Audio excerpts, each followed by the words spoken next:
Él la llamó, solo una camarera. Pero lo que ella reveló a continuación destrozó su vida, su imperio y la mentira sobre la que lo construyó. Esta no es una historia de venganza. Es una historia de ajuste de cuentas. Ricardo Vázquez era un hombre que creía que el dinero borraba el pasado. En un restaurante reluciente de candelabros y egos, se sentó a la cabecera de una mesa celebrando su 48º cumpleaños. Rodeado de vinos importados, resentimiento silencioso y una familia demasiado cansada para seguir fingiendo. Cuando llegó la camarera, tranquila y serena, nadie podría haber imaginado que tras su mirada serena se escondía una tormenta que llevaba 15 años gestándose. Una tormenta que expondría secretos, destrozaría ilusiones y obligaría a todos, especialmente a Ricardo, a confrontar lo que habían pasado toda una vida enterrando. Hay algo extraño en el poder. Es ruidoso cuando entra en una habitación, pero silencioso cuando se desmorona. Esa noche, el restaurante más exclusivo de la ciudad había cerrado sus puertas al público, el Jardín Real.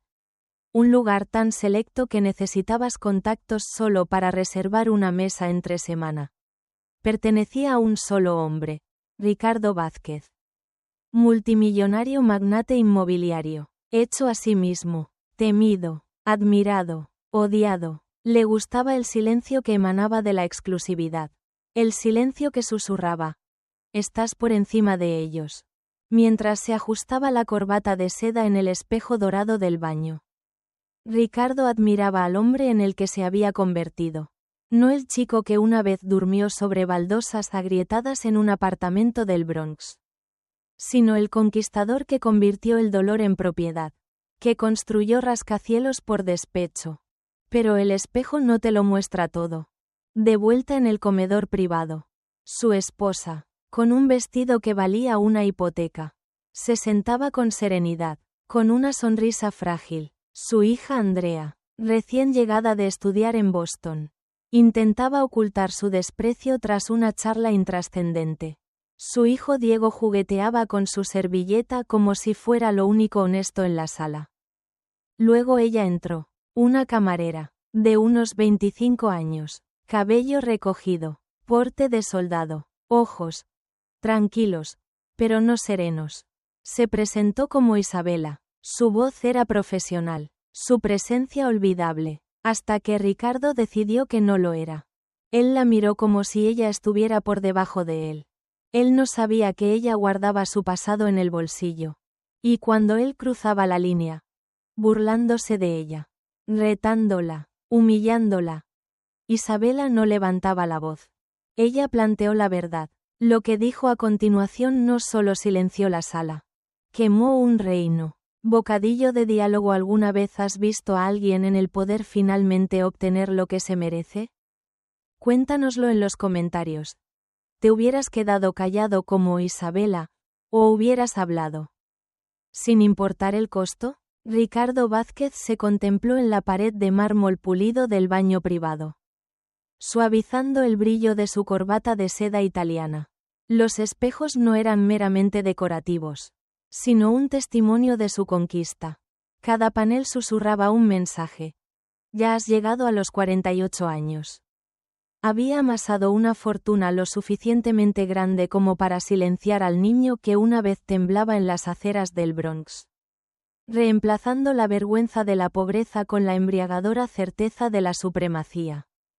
Tras él, en el gran comedor del Jardín Royal, las lámparas de araña brillaban como estrellas fugaces sobre las mesas reservadas para la realeza. Sin embargo, ninguna era tan regia como Ricardo. Se movía entre las cortinas de terciopelo de seda con la confianza de quien había construido rascacielos de arena y se creía intocable. Cada columna de mármol y lámpara de cristal confirmaban sus triunfos. Un imperio inmobiliario. Un reino de influencia y un legado tallado en cristal y piedra. Pero el aplauso del silencio traía cicatrices que su riqueza no podía borrar. En los momentos de tranquilidad, a solas ante su trono de espejo, sentía el viejo dolor. El escozor de las burlas infantiles cuando sus compañeros se burlaban de los zapatos agujereados. La impotencia de ver a su madre coser dobladillos rotos a la luz de las velas. Había jurado no volver a ser impotente, transformando la humillación en ambición. Cada compraventa de propiedades, cada adquisición, era un ladrillo que ponía sobre los cimientos de un niño desesperado por demostrar su valía. Su familia, sentada a la larga mesa tras las cortinas, fue testigo tanto de sus victorias como de sus vulnerabilidades. Patricia, su esposa desde hacía 20 años, lucía un vestido de diseñador que brillaba bajo la luz de la lámpara. Pero sus ojos delataban la fatiga de quien había amado a un hombre dividido entre la devoción y el dominio. Andrea, su hija, de vuelta de la Universidad de Brown, bebía champán con forzada cortesía, con el espíritu inquieto ante las extravagantes exhibiciones de su padre. Diego, el menor, los seguía en la sombra, dividido entre la admiración y la vergüenza. Había aprendido desde pequeño que el amor por este hombre se pagaba con presenciar la crueldad disfrazada de confianza. Los pensamientos de Ricardo rugían más fuerte que la sinfonía de vasos tintineantes y brindis murmurados. ¿Por qué no debería ser dueño de cada centímetro de esta habitación?, se preguntó. ¿Por qué mi cumpleaños no debería llamar la atención de todos dentro de estas paredes? Su riqueza se había convertido en su escudo y su arma. Cualquier debilidad percibida, cualquier atisbo de disensión, la aplastaba con comentarios mordaces o fría indiferencia. Era el único lenguaje que creía que el mundo entendía. Sin embargo, un único y persistente temor lo atormentaba. Saber que un reino construido sobre la intimidación podía derrumbarse ante la aparición de un rival inesperado. Había vencido a promotoras rivales y silenciado la disidencia en la junta directiva. Pero ¿y si alguien veía más allá del brillo de su traje? ¿Y si una presencia discreta le recordaba al chico que tanto se esforzó por enterrar? En ese instante, su reflejo se desdibujó, enderezó los hombros y se apartó un mechón de cabello con mechas plateadas de la frente. Era el rey inquebrantable de este reino de mármol. Intocable, inquebrantable, impenitente. Inhaló profundamente, saboreando la fría confianza que lo invadía. Y entonces, sin previo aviso, oyó sus tacones sobre el suelo pulido. El sonido fue casi imperceptible entre el murmullo de los cubiertos sobre la porcelana, pero atravesó su certeza como un cuchillo. Una camarera, delgada, aplomada, con su uniforme inmaculado, se acercó a él con aire de serenidad. Llevaba una bandeja con la misma naturalidad con la que un maestro dirige una orquesta. Y su mirada tenía una claridad que lo intrigaba y lo inquietaba a la vez. Ricardo se quedó sin aliento. No podía imaginar entonces que este discreto acto de servicio marcaría la primera grieta en su fortaleza de poder. Pronto descubriría que la verdadera autoridad no residía en la riqueza ni en la intimidación, sino en la inquebrantable fuerza de la dignidad de una persona. Mientras Isabela Morales ocupaba su lugar al pie de su mesa, Ricardo se irguió de nuevo, dispuesto a recordarle su lugar, pero bajo su puño a medida. Su pulso latía con tensión, presagiando una confrontación que rompería espejos y revelaría una verdad mucho más peligrosa que el niño que una vez fue. Y así, el escenario estaba preparado. Ricardo levantó su copa de Dom Pérignon. Las burbujas doradas reflejaban la luz de la lámpara como estrellas lejanas. Estaba preparando su siguiente brindis, uno que celebraría su supremacía, cuando la puerta del comedor privado se abrió. Entró una joven cuyo porte atravesaba la opulencia como una cuchilla atravesando la seda. Se llamaba Isabela Morales, vestía una tela blanca impecable, un delantal atado a la cintura, pero se movía con la gracia de alguien nacido para liderar, no para seguir. Cada paso mesurado resonaba débilmente en el suelo de mármol. Llevaba el pelo oscuro recogido en un moño disciplinado. Su mirada era serena, casi indescifrable. Para cualquier otra persona, era, solo, una camarera. Para Ricardo, era un desafío inesperado. Isabela se acercó a la mesa con una bandeja de aperitivos de primer plato. Su postura era impecable. Pero fue su voz la que lo cautivó, clara, segura y con un ligero toque de algo más, quizás empatía, quizás firmeza. Los saludó con un acento español perfectamente mesurado, suavizado por años de práctica del inglés. Buenas noches, señor y señora Vázquez, señorita Andrea, señor Diego, bienvenidos al Jardín Royal. Soy Isabela Morales y seré su mesera esta noche. A Ricardo se le encogió el pecho. Esperaba sumisión, la cabeza inclinada por el miedo. No esa serena dignidad. La observó colocar un único canapé, como una joya, ante él, y luego volverse, sin apartar la mirada, hacia Andrea, ofreciéndole una sonrisa inquebrantable. La postura de Andrea se tensó. Pero una chispa de admiración brilló en sus ojos. Dentro de Isabela, una tormenta familiar rugía. Había practicado esta entrada incontables veces, la suave reverencia, el cálido saludo, el desafío oculto. 15 años atrás, era una niña que sostenía en sus brazos una fotografía desteñida de la casa de su familia, perfectamente intacta, antes de que llegaran las excavadoras al amanecer.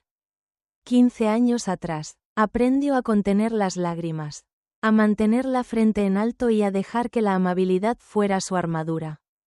Esta noche, portaba esa armadura con silencioso orgullo. Mientras recitaba el menú de la noche.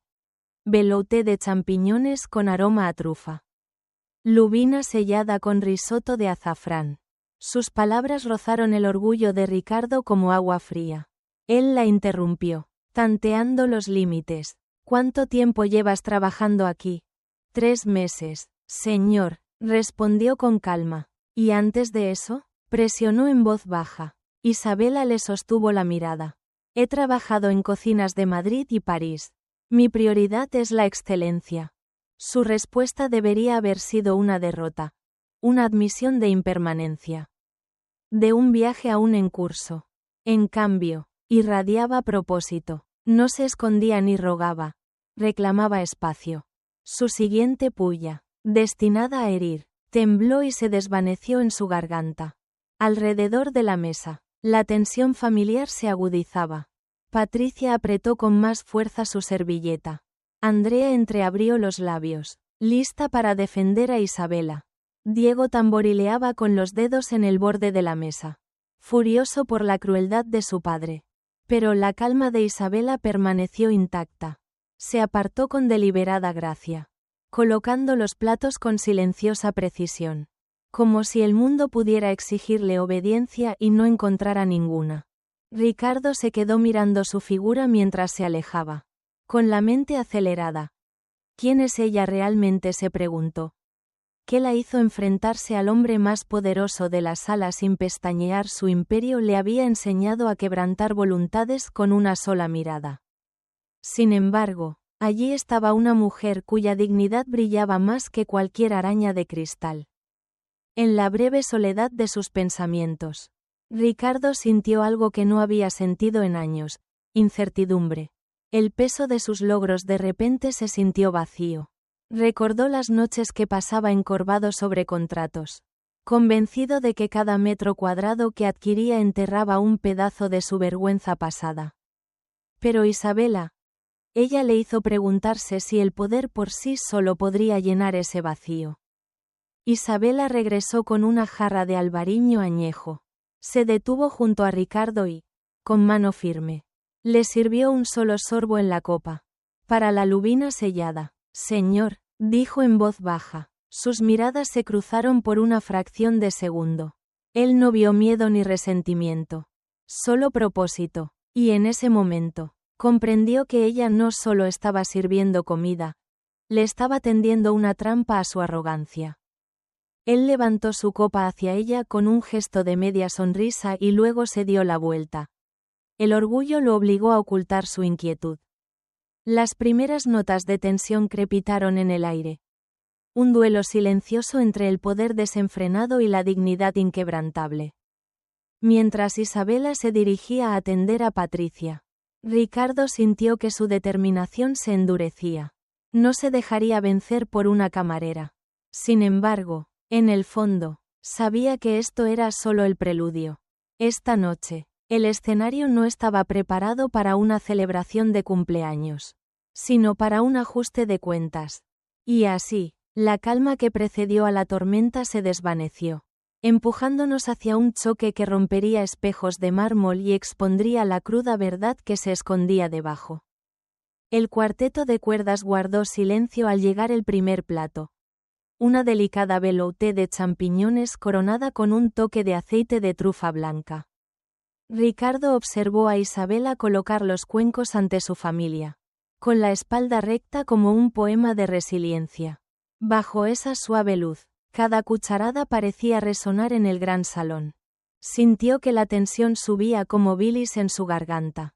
Esta noche no se trataba de comer, sino de demostrar. Levantó su copa en voz baja. Señorita Morales, tiene un currículum impresionante, pero déjeme preguntarle. ¿Cuánto saber sobre la hospitalidad? Isabela hizo una pausa, con la mano sobre el plato de Patricia. Sus ojos se encontraron con los de él. Firmes. El servicio, dijo, se basa en el respeto.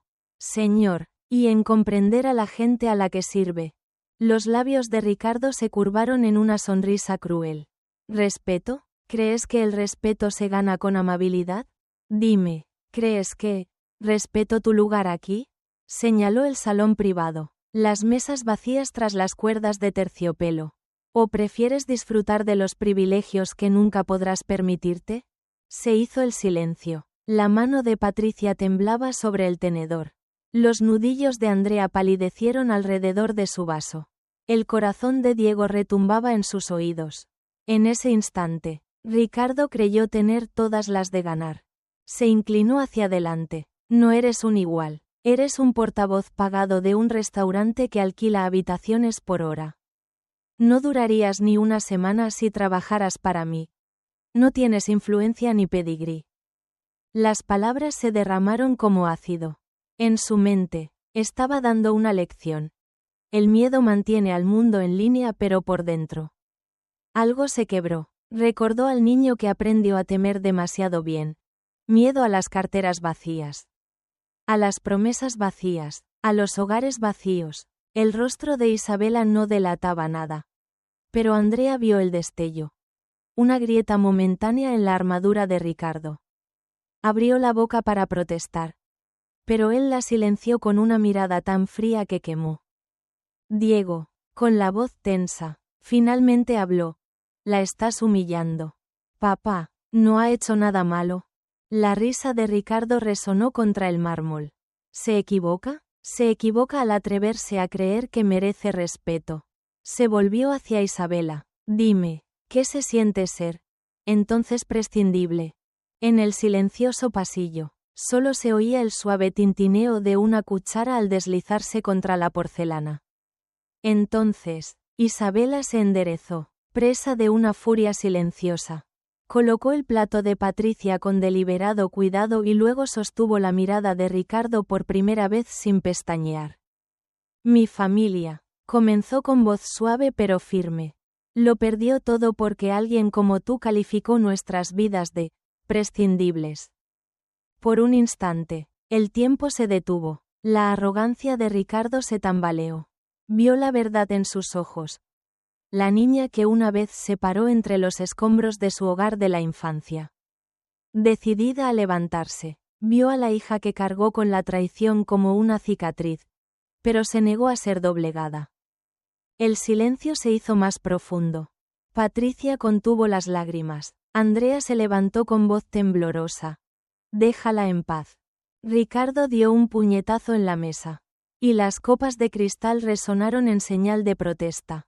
¿Buscas compasión? Esta es la realidad. Aprende tu lugar. En ese instante, algo en su interior se quebró. El rugido de su poder ahogó al tembloroso niño interior, implorando un perdón que no merecía. Abrió la servilleta de golpe y se marchó furioso. dejando a Isabela al borde del campo de batalla. En la sala, la familia Vázquez permanecía atónita, dividida entre la lealtad y el horror. Andrea tomó la mano de Diego. Patricia apretó los labios contra sus dedos temblorosos. Isabela observó la marcha de Ricardo con el corazón latiéndole con fuerza. No sentía triunfo, solo el peso de lo que venía después. Porque la crueldad desatada en público exige un ajuste de cuentas. Y cuando la puerta se cerró tras él, el aire mismo pareció agrietarse, llevando la historia a su punto de inflexión. A partir de aquí, la noche pasa de la confrontación a la revelación, donde surgirán verdades secretas, las alianzas se fracturarán y la justicia reclamará su escenario.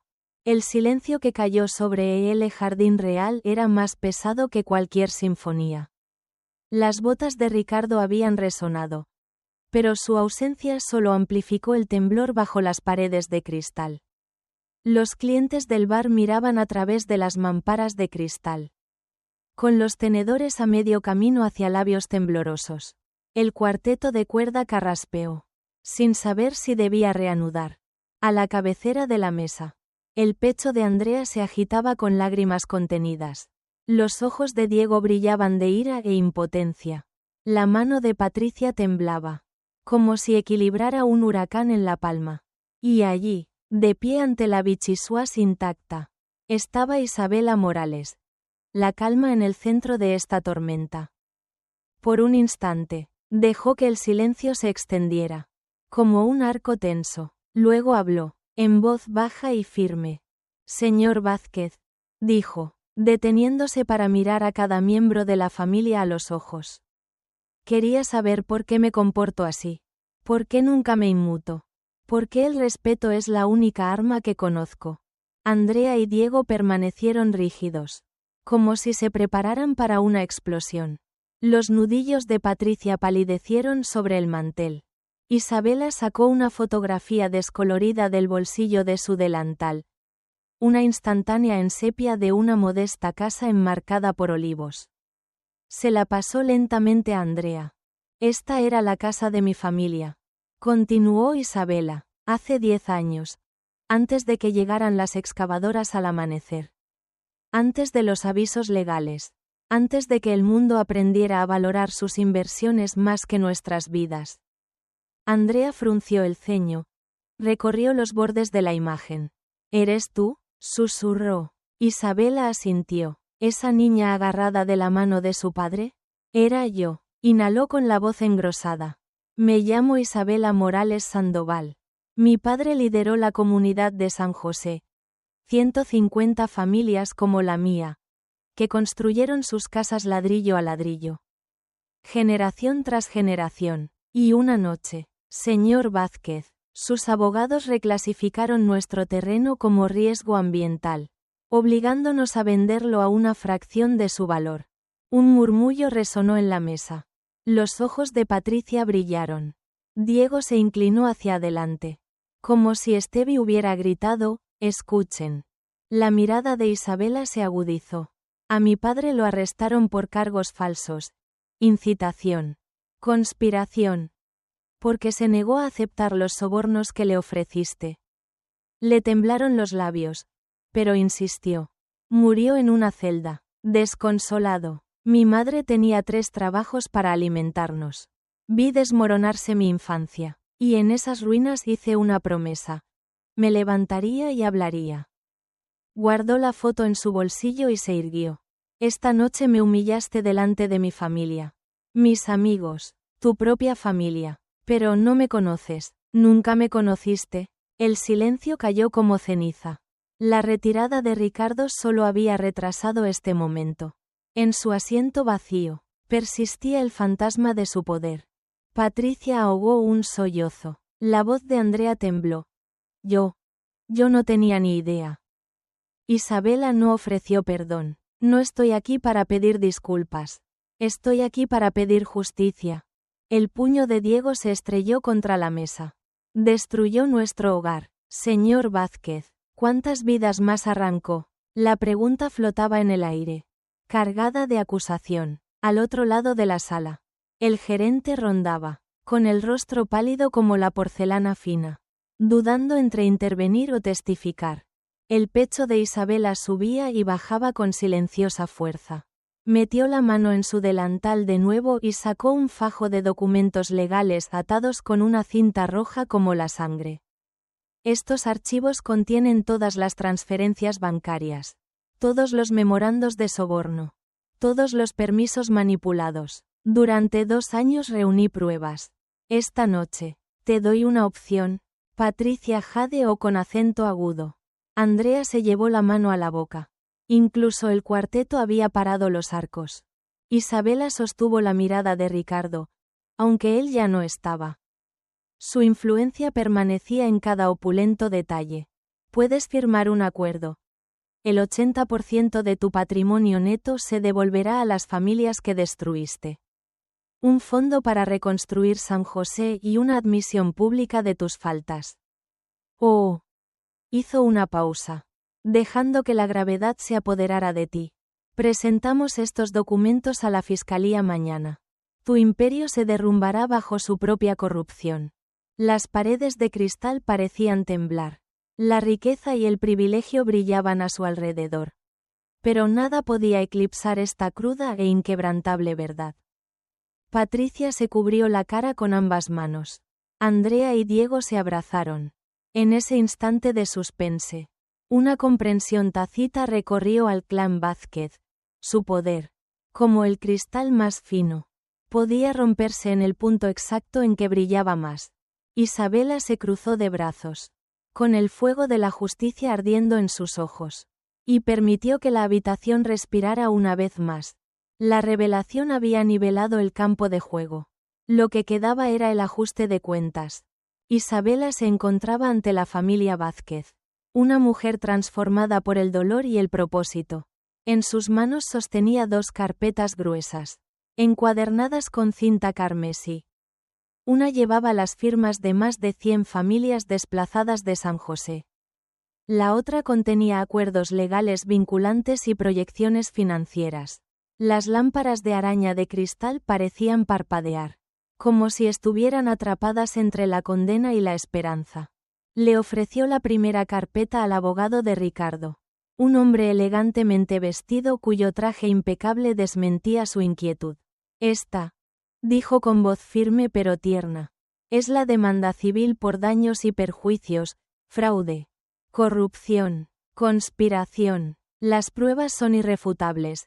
Extractos bancarios, declaraciones juradas, conversaciones grabadas. Si el señor Vázquez decide no llegar a un acuerdo, presentaremos la demanda mañana por la mañana.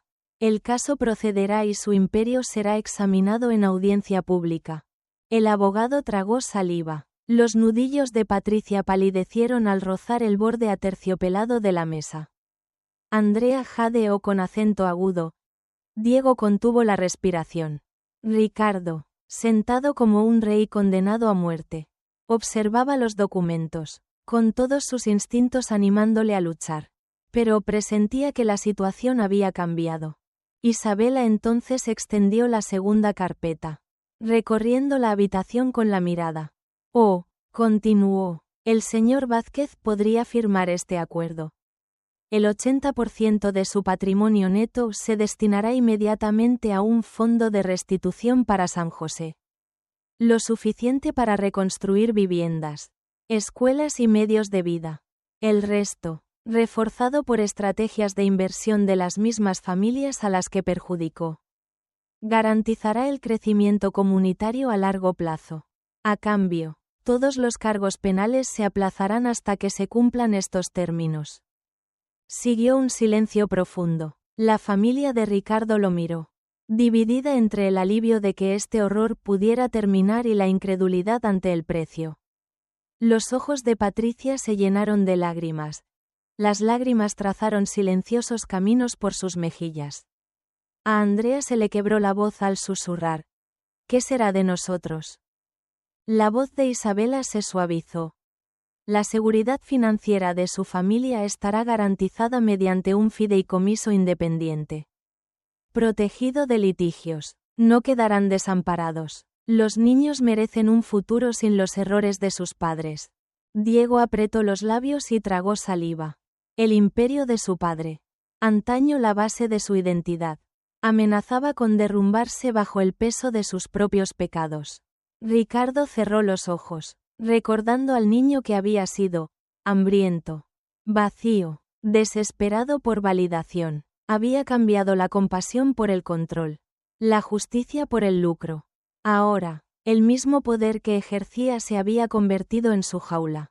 Su corazón latía con impulsos contradictorios: luchar, denunciar, aferrarse hasta el último centavo, o ceder, reconstruir y demostrar que podía haber más que arrepentimiento. Vio temblar la mano de su esposa al extenderse hacia los rostros de Andrea y sus hijos, leales pero heridos. Por fin, Ricardo puso una mano temblorosa sobre la carpeta de liquidación. El satén de la cinta susurró bajo sus dedos. Sostuvo la mirada de Isabela. No había triunfo. Solo la firme promesa de rendición de cuentas. Yo firmaré, dijo con la voz ronca por la emoción. Una oleada de exhalación inundó la habitación. Patricia exhaló suavemente, inclinándose hacia Andrea. Los hombros de Diego se relajaron ligeramente. Isabela asintió levemente. Sus propias lágrimas brillaban como el rocío de la mañana. Este acto no era piedad. Era redención. Mientras los abogados se reunían para finalizar el acuerdo, Ricardo reflexionó sobre sí mismo. Sintió que se le quitaba un peso de encima. Una carga que había cargado desde la humillación de su infancia. Sin embargo, también reconoció otra verdad. La restitución no era absolución. La verdadera redención requeriría años de expiación, esfuerzo y humildad. Isabela recogió las páginas firmadas con cuidado. Mañana, dijo en voz baja, el mundo conocerá tu decisión. Pero el cambio empieza ahora. Miró a Patricia. Quizás tengas preguntas. Patricia respiró temblorosamente, armándose de valor. ¿Cómo empezamos a reconstruir la confianza? La mirada de Isabela se suavizó. Escuchando, Andrea y Diego intercambiaron miradas esperanzadas. En esa promesa se encontraba la semilla de un nuevo capítulo. Uno en el que el poder no dominaría, sino que elevaría. La tinta se había secado. Pero el verdadero trabajo estaba por delante. Derribar viejos muros y construir puentes ladrillo a ladrillo. Amaneció sobre lo que una vez fue desolación. El terreno baldío donde las excavadoras arrasaron el corazón de San José. Ahora, el aire olía a vigas de pino frescas y tierra húmeda. Las risas de los niños resonaban en los muros a medio construir. En algún lugar, los martillos marcaban un ritmo esperanzador. Ricardo Vázquez se arrodilló en el barro, con las mangas arremangadas hasta los codos, presionando un ladrillo contra la argamasa. Sus trajes a medida habían sido reemplazados por botas de trabajo y un chaleco reflectante. El peso del ladrillo era mayor que cualquier maletín que hubiera levantado jamás, pero lo mantenía en pie como ningún rascacielos podría. Levantó la vista y vio a Isabela Morales guiando a un grupo de arquitectos y residentes mientras ajustaban el plano de un centro comunitario. Su voz transmitía autoridad y calidez, cualidades que antes creía incompatibles. En ese momento, comprendió que el verdadero liderazgo no consistía en mandar desde un trono, sino en colaborar desde la base. Su familia trabajaba a su alrededor. Patricia plantaba rosales junto a la nueva clínica, con manos cuidadosas, como si cuidara la tierra y el perdón. Andrea pintó un mural que celebraba la herencia de las familias de San José. Niños jugando bajo los olivos. Padres compartiendo comidas. Diego clavaba clavos en un banco de madera. Concentrado y decidido, como si cada golpe redimiera las malas acciones de su padre. El pecho de Ricardo latía con una compleja mezcla de humildad y determinación. Sentía una punzada de culpa cada vez que recordaba las excavadoras que una vez arrasaron estas mismas calles. Pero esa culpa se había transformado en determinación. Cada ladrillo que ponía ahora era una promesa. Que ninguna familia sufriría como la suya. Que ningún niño perdería su hogar por dinero. Hizo una pausa, ladrillo en mano, y cerró los ojos. En el silencio entre el tráfico de la construcción, escuchó su voz interior. La del niño asustado que solo creía en el poder. Ese niño seguía allí. Pero ya no estaba solo. Tenía una opción. Seguir usando la riqueza como arma o usarla para sanar. Ricardo abrió los ojos y colocó el ladrillo. Encajó a la perfección. Una sonrisa, genuina y espontánea, se dibujó en su rostro. Cerca de allí, Isabela se acercó, secándose el sudor de la frente. Necesitamos ajustar el alero del ala norte, dijo, señalando una fachada bañada por el sol. El sol de verano es fuerte. Las familias necesitan sombra. Él asintió. Muéstramelo, respondió. Ella hizo un gesto, y juntos estudiaron los planos, trazando líneas con dedos callosos. Él se maravilló de cómo su ojo experto, antes blanco de su crueldad, ahora guiaba su única oportunidad de redención. Mientras trabajaban, el sol ascendía, iluminando la escena. Antiguos adversarios convertidos en aliados. Niños que reclamaban el espacio que les habían arrebatado. Una comunidad uniéndose en torno a nuevos cimientos. No se parecía en nada a la silenciosa grandeza del mármol y los espejos. Era un caos. Estaba vivo. Era real. Más tarde, al refrescar el día, Patricia reunió a todos para una cena sencilla bajo las hileras de naranjos recién plantados. Platos de estofado sustancioso y pan fresco se pasaron de mano en mano. Andrea leyó en voz alta un extracto de una carta comunitaria que garantizaba vivienda justa y programas educativos. Diego sorprendió a Ricardo al brindar por él por priorizar a las personas sobre las ganancias. Ricardo se levantó, con la voz cargada de emoción. Pasé décadas creyendo que mi riqueza me definía. Estaba equivocado. La verdadera riqueza, dijo, mirando los rostros a los que una vez intentó impresionar, reside en las vidas que tocamos. La esperanza que construimos y la confianza que restauramos. Hoy entiendo que construir algo significativo es más difícil que derribarlo, pero infinitamente más gratificante. Se hizo un silencio cuando sus palabras calaron hondo. Luego, los aplausos resonaron entre la multitud. Suaves, sinceros, muy lejos de los vítores vacíos de su antiguo mundo. En ese momento, bajo los azahares, Ricardo sintió que algo nuevo se agitaba en su alma. Paz. No la paz que nace de la comodidad o el dominio, sino la paz más profunda del propósito y la pertenencia. Su camino, de la humillación infantil a un magnate despiadado y a un administrador humilde. Había cerrado el círculo. Captó la mirada de Isabela. Su asentimiento fue una bendición silenciosa. La mujer que una vez había destrozado sus ilusiones ahora estaba a su lado como una igual. Una compañera en la creación. No en el conflicto. El naranjal resplandecía con la última luz del día. Y Ricardo respiró ese aire fresco y esperanzador. No sabía qué le depararía el mañana. Quizás nuevos desafíos, viejas dudas. Momentos de debilidad, pero por primera vez, afrontó el futuro no con arrogancia, sino con determinación. Ahora comprendió. Para construir algo duradero, hay que estar dispuesto a romper y rehacerse 1000 veces. Y en ese proceso infinito de crecimiento, se encuentra el tesoro más valioso de todos. Una vida con sentido. Tejida a través de la comunidad, la compasión y los sueños compartidos. Al caer la tarde sobre San José, la tenue luz de las farolas recién instaladas guiaba a las familias a sus hogares. A lo lejos, la silueta de un nuevo centro comunitario se recortaba contra el cielo oscuro. Un rayo de esperanza nacido de un comienzo inesperado.